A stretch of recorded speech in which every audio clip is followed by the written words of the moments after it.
Genesis 25, Abraham and Keturah's children. Abraham married another wife, named Keturah. The children she bore him were Zimran, Jokshan, Medan, Midian, Ishbak, and Shuah. Jokshan became the father of Sheba and Dedan. Dedan's sons were Asherim, Letishim, and Leumim. Midian's sons were Ephah, Epher, Enoch, Abida, and Eldah.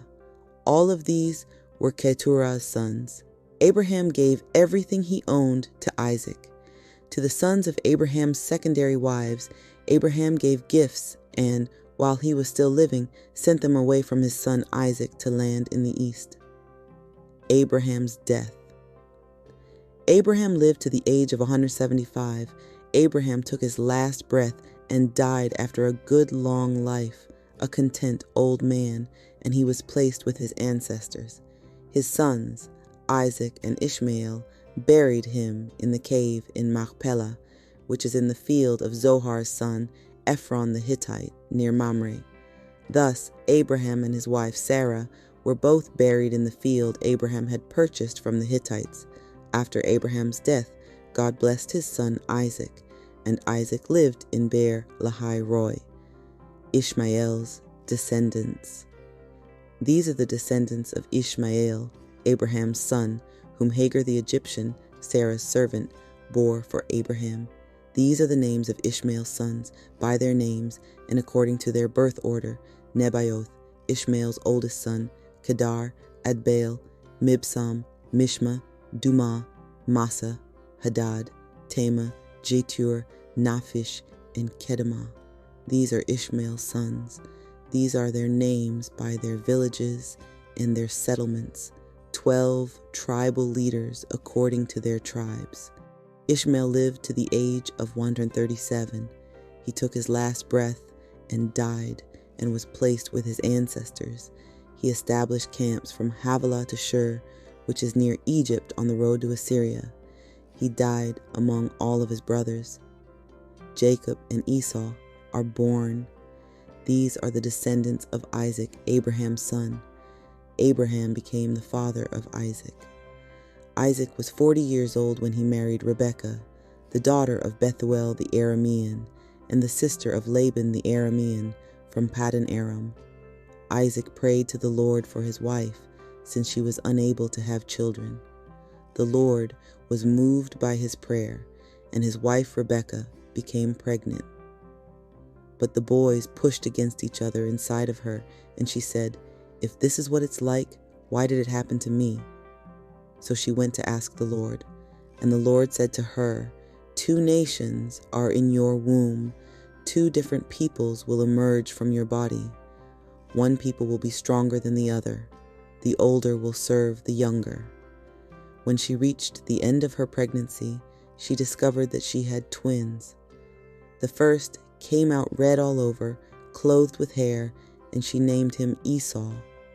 Immediately afterward, his brother came out gripping Esau's heel, and she named him Jacob. Isaac was 60 years old when they were born. Jacob acquires the oldest son's rights. When the young men grew up, Esau became an outdoorsman who knew how to hunt, and Jacob became a quiet man who stayed at home. Isaac loved Esau because he enjoyed eating game, but Rebekah loved Jacob.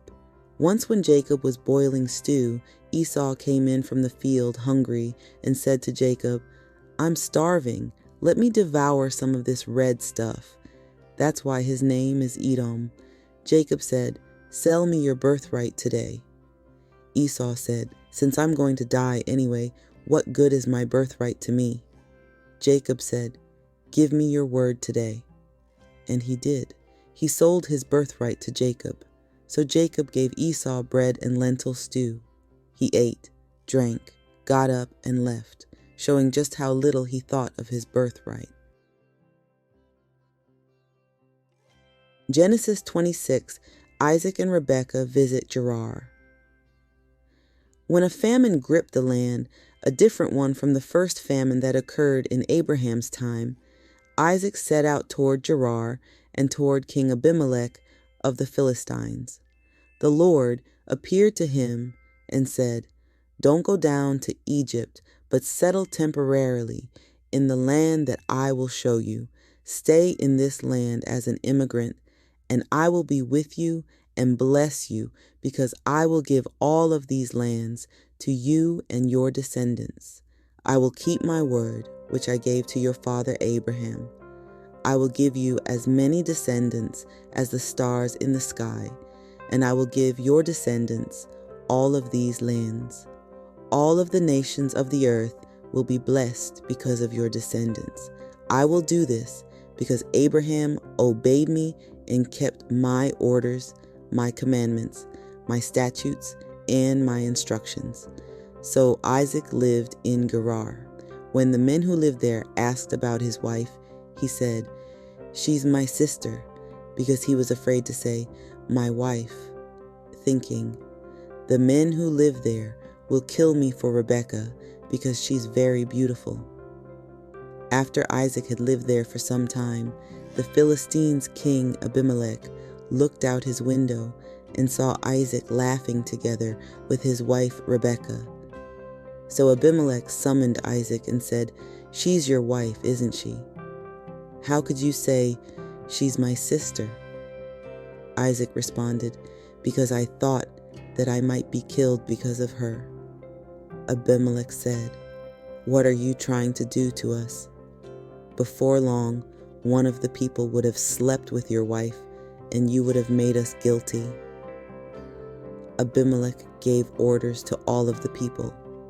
Anyone who touches this man or his wife will be put to death. Isaac's treaty with the Philistines.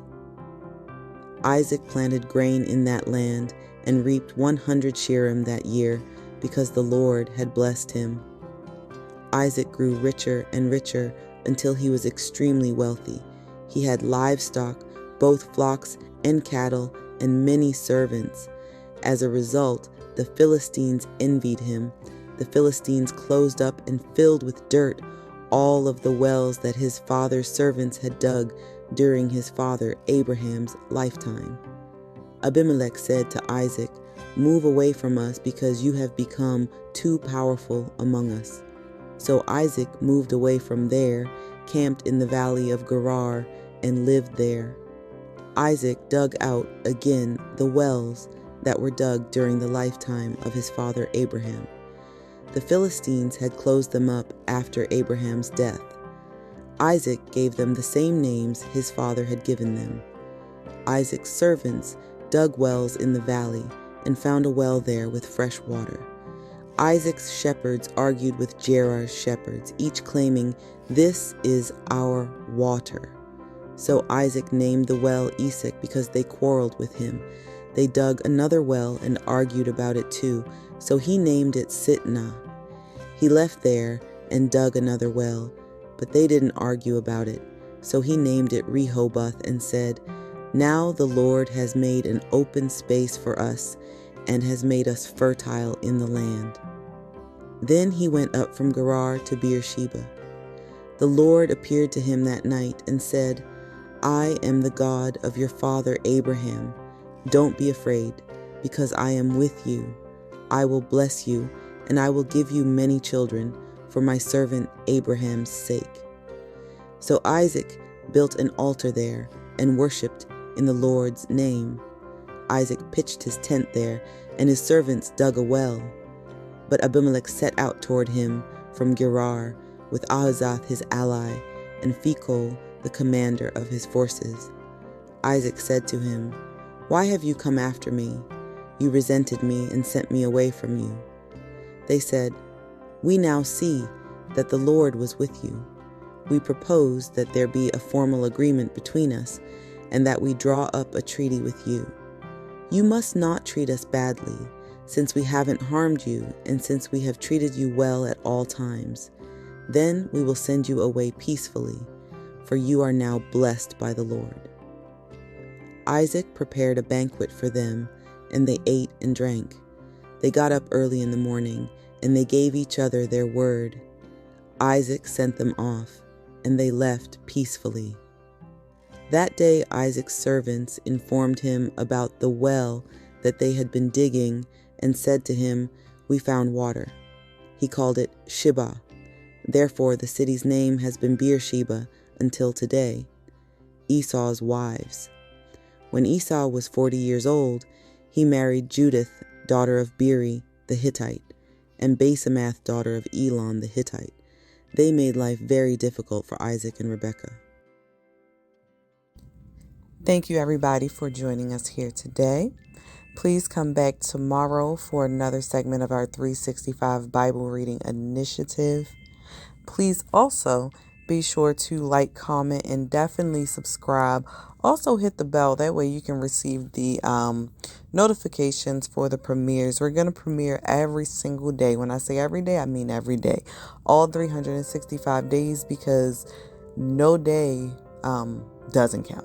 Sunday counts, Saturday counts, Monday through Friday. It all counts. So please be sure to just join us here tomorrow. Same time, same location.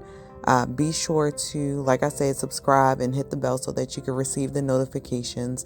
And also share this with somebody who you know could definitely benefit from hearing the word of God. I pray that this is transforming your life, and I pray that God is pricking your heart and speaking to you through his word.